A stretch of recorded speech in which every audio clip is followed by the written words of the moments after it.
ಹೋಗ್ಲಿ at least police ಅವ್ರಿಗಾದ್ರೂ ಈ ವಿಷಯನ ತಿಳಿಸೋಣ, ಪೊಲೀಸ್ ಅವರಿಂದಾದ್ರೂ ಹೆಲ್ಪ್ ತಗೊಳ್ಳೋಣ ಅಂದ್ರೆ ಅಲ್ಲಿನ ಪೊಲೀಸ್ ಅವರು, ಬೆಳ್ತಂಗಡಿ ಪೊಲೀಸ್ ಸ್ಟೇಷನ್ ನ ಪೊಲೀಸ್ ಅವರೆಲ್ಲ ವೀರೇಂದ್ರ ಜೈನ್ ನ ಚಾಟುಗಳು. ಅವ್ರಿಗೆ ಸರ್ಕಾರದಿಂದ ಒಂದು ಸಂಬಳ ಸಿಗ್ತಾ ಇದ್ರೆ ವೀರೇಂದ್ರ ಜೈನ್ ಇಂದ ಇನ್ನೊಂದು ಸಂಬಳ ಸಿಗ್ತಾ ಇರುತ್ತೆ. ಭೀಮಾ ತನ್ನ ಕಣ್ಣಾರೆ ಕಂಡಿದ್ದಾನೆ, ಈ ಬೆಳ್ತಂಗಡಿ ಪೊಲೀಸ್ ಅವರು ಪ್ರತಿ ತಿಂಗಳು 1ನೇ ತಾರೀಕು ವೀರೇಂದ್ರ ಜೈನ್ ನ ಮನೆ ಮುಂದೆ ಬಂದು ನಾಯಿಗಳ ತರ ನಿಂತಿರೋರಂತೆ. ಅಂಡ್ ವೀರೇಂದ್ರ ಜೈನ್ ಬಂದು ಅವ್ರಗಳಿಗೆ ಬಿಸ್ಕೆಟ್ ತರ ಹಣ ಹಂಚ್ತಾ ಇದ್ದಿದ್ದು. ಆಗಿನ ಬೆಳ್ತಂಗಡಿ ಪೊಲೀಸ್ ಅವರು ಎಷ್ಟು ಕರಪ್ಟೆಡ್ ಇದ್ರು ಅಂತ ಒಂದು ಇನ್ಸಿಡೆಂಟ್ ಮೂಲಕ ನಿಮ್ಗೆ ಎಕ್ಸ್ಪ್ಲೇನ್ ಮಾಡ್ತೇನೆ.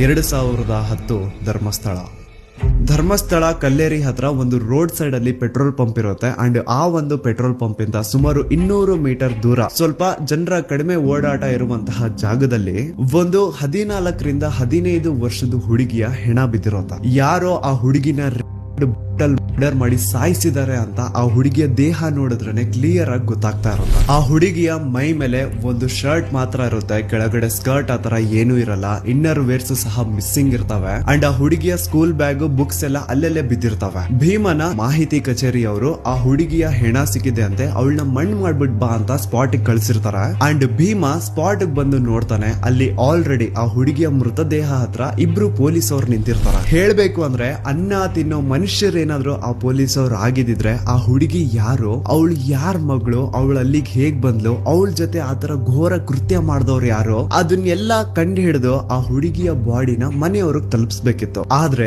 ಪೊಲೀಸ್ ಅವ್ರು ಏನ್ ಮಾಡ್ತಾರೆ ಗೊತ್ತಾ, ಸ್ಪಾಟ್ ಗೆ ಭೀಮಾ ಬಂದಿದ ತಕ್ಷಣ ಅವನ ಕೈಯಿಂದ ಒಂದು ಗುಂಡಿ ತೋಡ್ಸಿ ಆ ಒಂದು ಗುಂಡಿ ಒಳಗಡೆ ಆ ಹುಡುಗಿಯ ಬಾಡಿನ ಮುಚ್ಚಾಕು ಅಂತ ಹೇಳ್ತಾರೆ. ಆ ಕಡೆ ಭೀಮಾ ಗುಂಡಿನ ತೋಡ್ತಾ ಇರ್ಬೇಕಾದ್ರೆ ಈ ಕಡೆ ಪೊಲೀಸ್ ಅವ್ರಿಗೆ ಆ ಹುಡುಗಿಯ ಸ್ಕೂಲ್ ಬುಕ್ಸ್ ಇಂದ ಅವಳ ಅಡ್ರೆಸ್ ಸಿಕ್ಕಿರುತ್ತೆ. ಪಟ್ರಾಮೆ ವಿಲೇಜ್ ಅಂತ ಇರುತ್ತೆ. ಇದನ್ನ ಕೇಳಿಸ್ಕೊಂಡು ಭೀಮಾ ಹೇಳ್ತಾನೆ, ಸರ್ ಅಡ್ರೆಸ್ ಸಿಕ್ಕಿದೆಯಲ್ಲ, ಅಟ್ಲೀಸ್ಟ್ ಮನೆಯವ್ರಿಗೆ ವಿಷಯ ಆದ್ರೂ ತಿಳಿಸಿ, ಅವ್ರಾದ್ರೂ ಅಟ್ಲೀಸ್ಟ್ ಈ ಹುಡುಗಿಗೆ ಪ್ರಾಪರ್ ವೇಲಿ ಅಂತ್ಯಕ್ರಿಯೆ ಆದ್ರೂ ಮಾಡ್ಕೊಳ್ತಾರೆ ಅಂತ ಹೇಳಿದ್ರೆ ಆ ಪೊಲೀಸ್ ಆಫೀಸರ್ ಮುಚ್ಕೊಂಡು ನಿನ್ಗೆ ಹೇಳಿರುವಂತಹ ಕೆಲಸ ನೀನ್ ಮಾಡು ಅಂತ ಅವಾಜ್ ಹಾಕ್ತಾನಂತೆ. ಪಾಪ ಆ ಹುಡುಗಿ ಯಾರ ಮಗಳಿದ್ಲೋ ಗೊತ್ತಿಲ್ಲ, ಆದ್ರೆ ಮಣ್ಣಲ್ಲಿ ಗುರ್ತಿಲ್ದೇನೆ ಮಣ್ಣಾಗ್ಬಿಟ್ಟಿರ್ತಾಳೆ. ಇದೇ ತರ ಸುಮಾರು ಜನ ಹೆಂಗಸರದು, ಅಪ್ರಾಪ್ತ ವಯಸ್ಸಿನ ಬಾಲಕಿಯರದು ಎಷ್ಟೋ ಹೆಣಗಳನ್ನ ಭೀಮಾ ಅಕ್ರಮವಾಗಿ ಪೊಲೀಸ್ ಅವ್ರ ಮುಂದೆನೆ ಮಣ್ಣು ಮಾಡಿರ್ತಾನೆ.